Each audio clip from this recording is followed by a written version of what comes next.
It's been a harrowing week in Gauteng, from deadly protests in Tembisa to attacks on the West Rand. Kagiso residents, angered by the rape of 8 women, targeted illegal miners. They attacked Zama Zamas, setting their houses and belongings alight. Let's discuss the impact and then the solutions with mining and human rights law expert Tracy-Lynn Field. A very good morning to you, Tracy. Thank you so much for joining us. How bad is the situation of illegal mining in this country? Good morning, Morena. Yes, this is a problem that has been going on for a long time, a couple of decades, as large-scale gold mining has declined on the Witwatersrand Basin.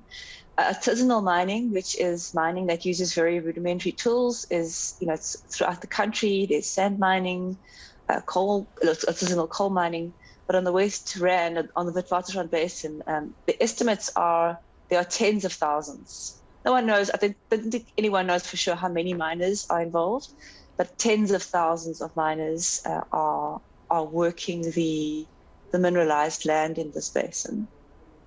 Prof, would it be safe to say that there's a market for illegal mining? I mean, there wouldn't be an existence of illegal miners, and if you're mentioning in the numbers of tens of thousands, then clearly somebody is backing this illegal mining. Somebody is benefiting from the illegal mining, someone huge and someone with significant power.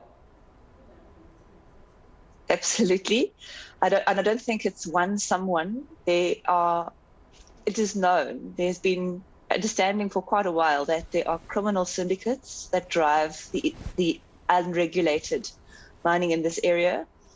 And there are tiers of operation. So at the level of the miners that are now being arrested, they're at the first tier. Above them are the sort of security gangs that connected with the kingpins that get the gold and sell it to the national or regional buyers, which are pawnbrokers or scrap metal dealers on the third tier. And on the fourth tier are the companies that export that gold, which then starts getting it starts flowing into the legal gold that is exported. And then finally the buyers, the fifth tier, in the countries that import the gold. So there's a 5-tier hierarchy, and that is what is driving. And there's turf wars. So it is also known that there are national and ethnic groups along the West Rand. There's Basotho, Zimbabweans, also South Africans. It's not just, there are definitely South Africans also involved in this activity, Mozambicans, and there's turf war between them around controlling this area.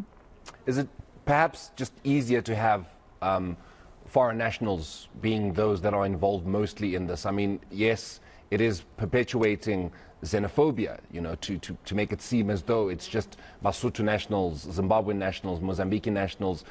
But we know very well, as you mentioned, that South Africans as well are involved in this, and probably a lot more than it is made obvious and it is put out there. But is it perhaps easier, Prof, to put it on foreign nationals to say that they're the ones that are running these illegal syndicates of illegal mining? Mm-hmm.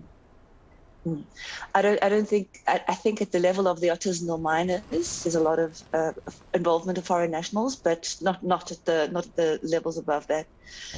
Now there are two arguments. There are two arguments against around, and it's a very sensitive issue because South Africans have not been properly empowered in the mining industry. The model for black economic empowerment in the mining industry has not filtered through. And so it's about equity and, is it fair that South Africans aren't involved enough? And the first argument around the sensitive issue is that, the South African gold mining industry was built on labor from our neighboring countries and South Africans.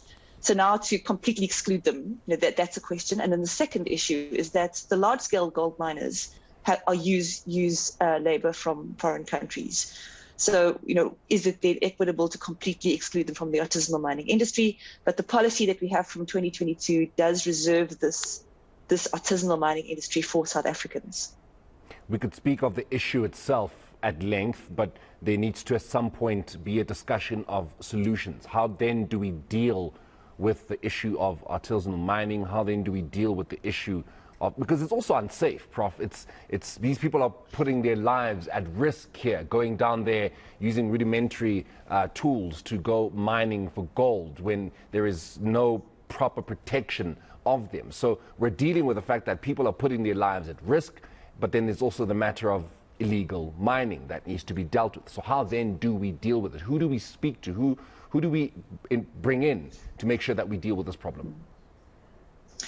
Yes, it is safe. It is unsafe, not only for the underground work, but for the mercury that is being used to source the gold from the mineralized ore. And there are a whole range of safety, human rights. Women are also involved in the industry. They don't go underground, but they're part of crushing and grinding, and some children get involved. So it's really a very undesirable situation. So at the first step is just taking hold of this, getting control back, wresting control back to the state, because it's completely out of state control.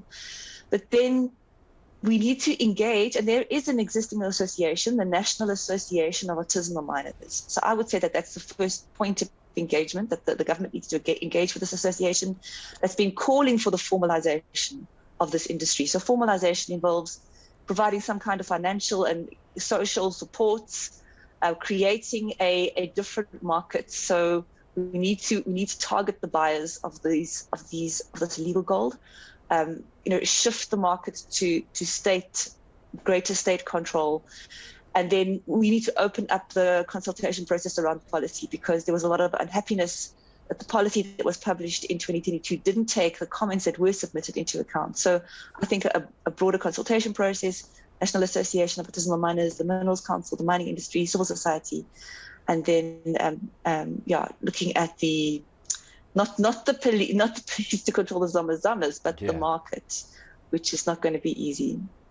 Prof, just before I let you go, what then about the billions that I think the South African economy is now then losing because of illegal mining? Can there be some kind of regulation to ensure that that money is plowed into the economy as opposed to being siphoned by these syndicates? Yeah, the estimates are that artisanal gold mining, we're losing 14 billion rand per annum in lost gold production. So that is lost taxes for the states, lost revenues. In formalizing the artisanal mining industry will also require then that taxes are paid. So there's a whole lot of stuff that's being lost at the moment.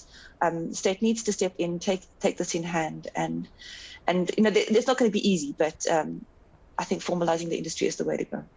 Prof, thank you so much for joining us here on the South African Morning. Pleasure. That is Professor Tracy-Lynn Field, of course, from Wits Law School.